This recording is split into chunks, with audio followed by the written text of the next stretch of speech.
everybody. Back out here today working on the Equinox, and it's not a serious problem, but it is something that I'm wanting to address because it's slightly annoying, and it's not quite as expensive to fix as I first thought. So let me show you what's going on with it. Okay, so going to start it. Now it says, let the bell quit. It says service tire monitor system, and it has a little light over here flashing, and that light stays on all the time. When you go over here, go to the menu, vehicle information,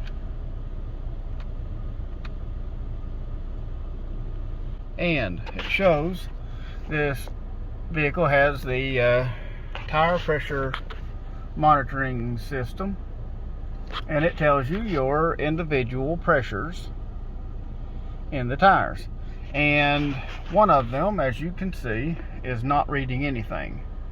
I suspect it's either a faulty sensor or a dead battery. These may be the original tire sensors, I'm not sure, but the thing has 83,000 miles on it, so I would say that the tire pressure sensor is probably bad or ran down. It has a little watch battery in it. So what we're going to have to do is we're going to pull that wheel off and change the tire pressure sensor. Let's turn this thing off. I went to O'Reilly's and I was going to ask them about a tire pressure sensor, and the only one that they had, they said it was going to cost something like $60 or $70 for one. And I assume that if one battery is ran down, then the rest of them are probably getting there. So when they told me that, though, I was thinking, well, I've got a tire pressure gauge, and I can visually inspect the tires before a trip, and I can check them with the tire pressure gauge if I have any doubt. I've done it that way my whole life, and it's always worked. So rather than spend $60 or $70 on a sensor, I'll just do that. Then I got on Amazon and started looking around. It's where I always go, because you can find some good deals on there. But let me show you what I got here. Okay, so these are tire pressure monitor sensors. There are 4 of them in this pack. This is the little sensor. It's just a tire valve with a sensor mounted on the end of it. The battery is in this spot right here. Got these. There are 4 of them in here. They were all sealed in these plastic bags. There are 4 of them in here for $25. So you know the quality has to be excellent compared to the $75 for one. But what we're going to do is we are going to pull this wheel off. I'm going to break it down. I'm not going to move it on the rim. I'm just going to break this bead down and leave the inside bead seated. And we're going to try to get that out, and then we'll put the new one in. And I think I've got it figured out how to relearn the system.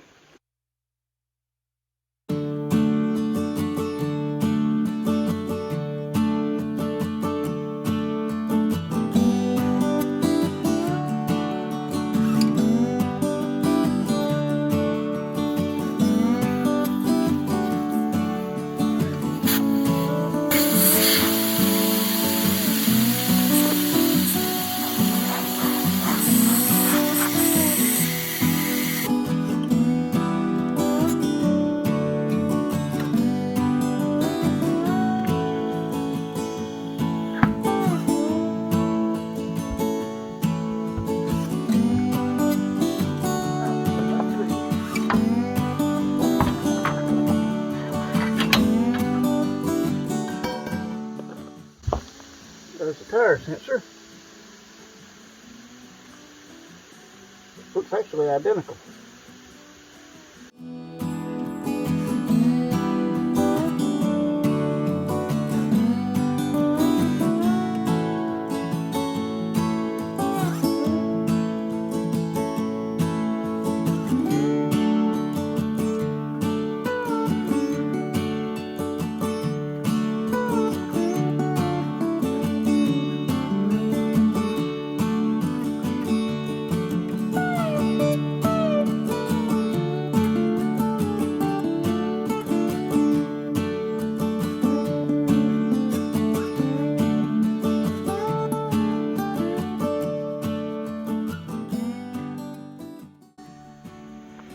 Okay, so while the camera was off,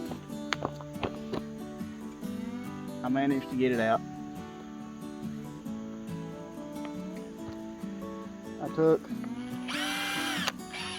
that part of this tool and stuck it in there.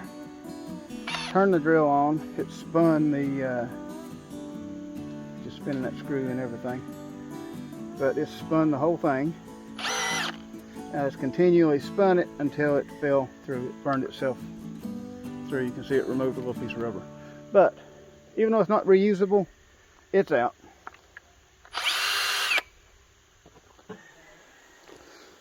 Okay, I'm going to clean out the little hole where it goes.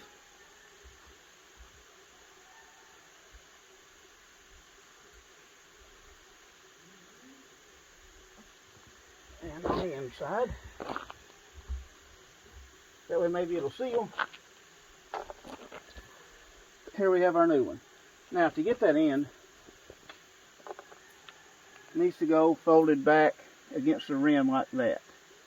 So I'm going to push the tire down the best I can here.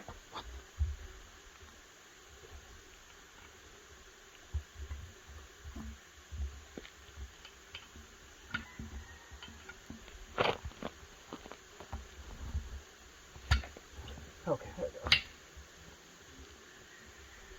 I should probably put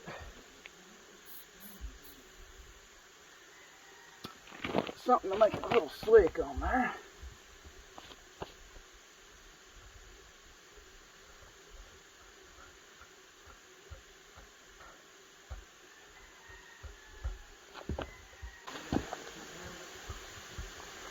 Pull it on through.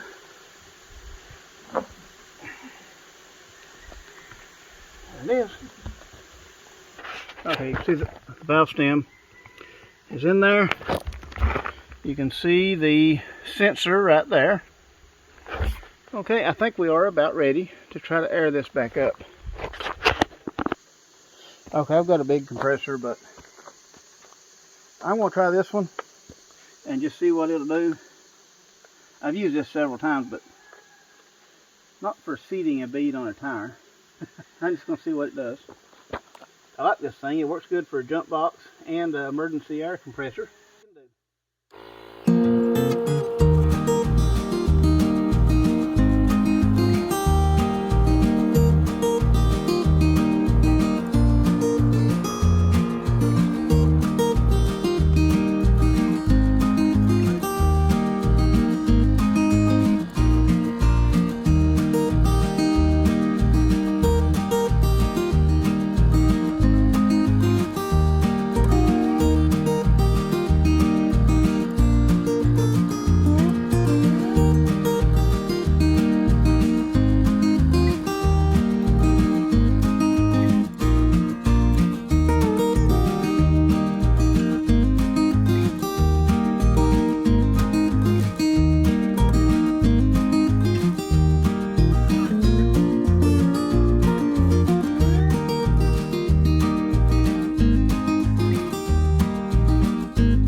Okay, so now that the tire is back on, without starting it, I'll turn it on.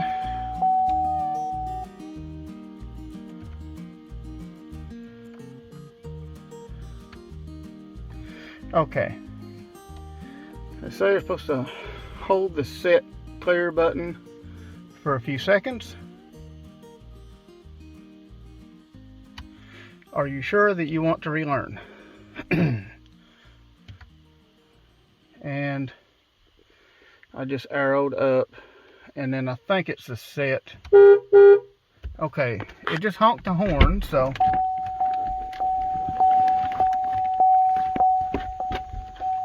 it's their tire learning active. Oh, and also, as you can see, this light, turn signal light, is lit up. That one is not, so that is indicating that we need to start with this tire. Okay, I'm going to let air out of this tire until the horn honks. Could take a minute. Maybe fast forwarding this part of the video.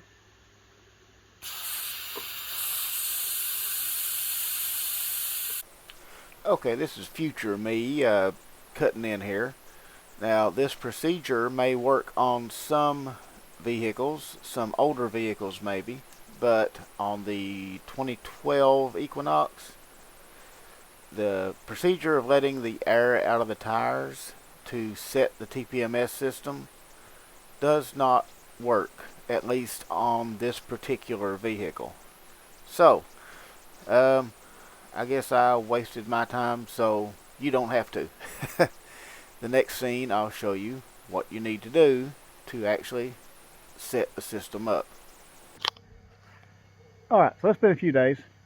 Turns out with this vehicle, you can't use the tire deflation to set the TPMS. So might as well, if you're going to replace your TPMS sensors in your Chevy Equinox, or I would say anything after 2012. If you're going to be working with TPMS anyway, just go ahead and get one of these. This costs like $9 on Amazon. The batteries actually cost, it takes a 9-volt battery, but the battery I think costs more than the tool did. But this is what you can use to pair your TPMS sensors. And I'll show you how, full disclosure, I already have done this. So this is just going back through it again to show y'all. I did this actually as soon as I got the tool. It's been the other day. But let me go through and show you how I did this. That way, maybe if you need to do it, you can do it. Okay, it blew the horn.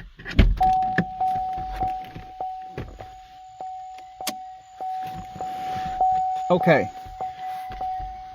that horn blowing means that it is ready to set the tire pressure sensors. And you can see this turn signal is on. So we'll go to this wheel, take our little tool, push the okay, that worked very fast. Push the transmit button and hold it up to the where the valve stem is. Now you can see, once again, it's the turn signal is lit up on the side where it wants us to program the sensor. Push transmit. Okay. You just go all the way around the car. You can see this turn signal's on now. See, that one's off.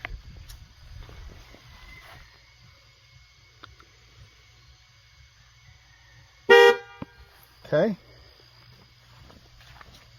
And last one.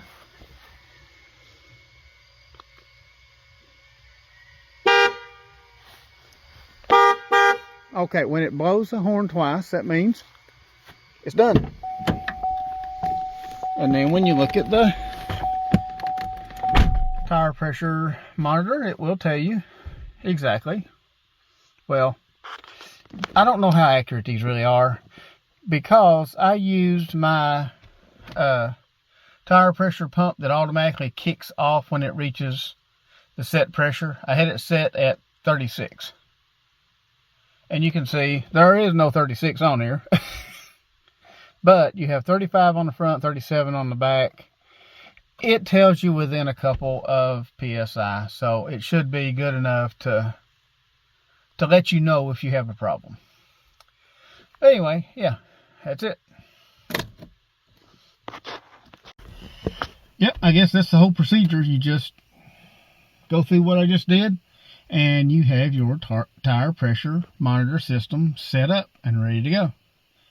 Anyway, I hope that helps somebody. If somebody is looking for this information, it will probably work on most GM vehicles. I'm not sure what years, but this tool is for GM vehicles. I don't know if it'll work on any other ones, but all it does is send a little signal for the little transmitter to start transmitting. So if you were to rotate your tires or something, which I might do pretty soon, the front ones are worn more than the back, so I may do that. When you rotate your tires, it'd be handy to have this tool so you can just set them. I mean, this would be good to have anyway. And the tire pressure sensors are really cheap on Amazon. That one worked. I don't know how long it's going to work, but it works for now. They're pretty easy to put in, so there's really nothing to it. Anyway, I appreciate everybody watching, and I'll see y'all on the next one.